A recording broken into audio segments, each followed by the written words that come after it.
Otorita Ibu Kota Nusantara (OIKN) menyambut baik rencana pembangunan kereta berkecepatan tinggi High-Speed Train Trans Borneo yang diprakarsai perusahaan infrastruktur Brunei Darussalam Trans Borneo dirancang dapat melintasi 3 negara, Brunei, Indonesia, dan Malaysia. Membentang hingga 1.620 km, Deputi Bidang Transformasi Hijau dan Digital OIKN Muhammad Ali Brawi menegaskan hal itu kepada Kompas, Komi, Kamis 4 April 2024, saya menyambut baik rencana pembangunan kereta cepat ini, bahkan mendukung jika Sultan Brunei akan turun langsung mengembangkan jalur konektivitas ekonomi antar negara serumpun ini, tegas Ali.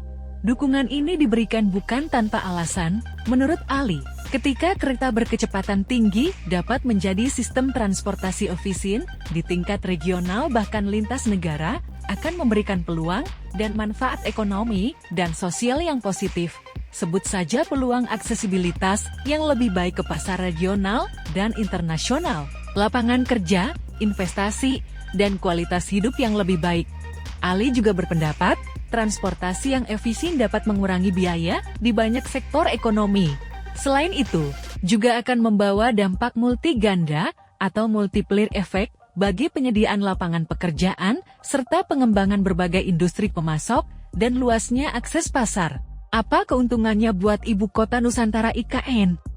Dengan adanya Prakarsa Trans Borneo ini, menurut Ali, pembangunan IKN akan dapat memberikan dampak percepatan pembangunan wilayah di Kalimantan menjadi lebih masif. IKN sebagai Global City akan berperan penting dalam pengembangan ekonomi bagi 3 negara ASEAN, Indonesia, Brunei, dan Malaysia. Cetus Ali sebagai contoh, pembangunan jalur kereta cepat sejak tahun 1970-an telah berhasil menjadi salah satu tulang punggung atau backbone transportasi publik yang menghubungkan berbagai negara di Eropa. Bahkan, Cina sejak tahun 2000-an telah membangun secara masif industri kereta cepatnya dan saat ini mengoperasikan lebih dari 40.000 km jalur kereta cepat terpanjang di dunia.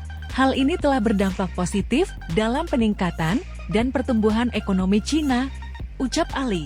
Oleh karena itu, rencana pembangunan jalur Trans Borneo ini juga semestinya diiringi dengan pengembangan industri produksi kereta cepat dan peningkatan kapasitas sumber daya manusia (SDM) di ASEAN agar biaya pembangunan dapat lebih efisien dan manfaat pembangunan optimal. Semoga rencana pembangunan ini terus bergulir pada ketiga negara, harap Ali. Sebelumnya diberitakan, Boenergi Utama, perusahaan infrastruktur yang berbasis di Brunei Darussalam, mengumumkan proposal pembangunan kereta berkecepatan tinggi pertama di Pulau Kalimantan, akhir Maret tahun 2024. Transportasi ini rencananya akan menghubungkan Brunei dengan 2 negara tetangga, Malaysia dan Indonesia, termasuk IKN, diberitakan Nikkei Asia.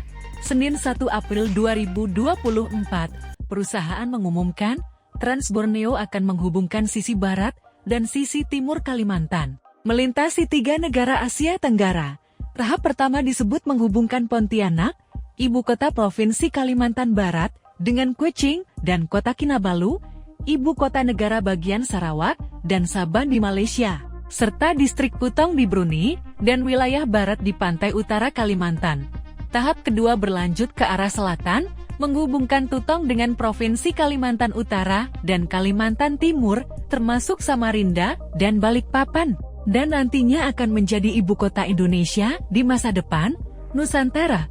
Kata perusahaan tersebut, masih menurut rencana Boenergi Utama, akan ada 4 terminal yang berfungsi sebagai jaringan utama kereta berkecepatan tinggi bersama, dengan total 24 stasiun.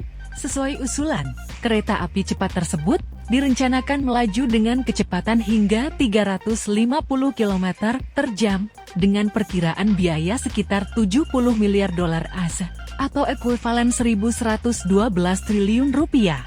Download Tribun X sekarang, menghadirkan lokal menjadi Indonesia.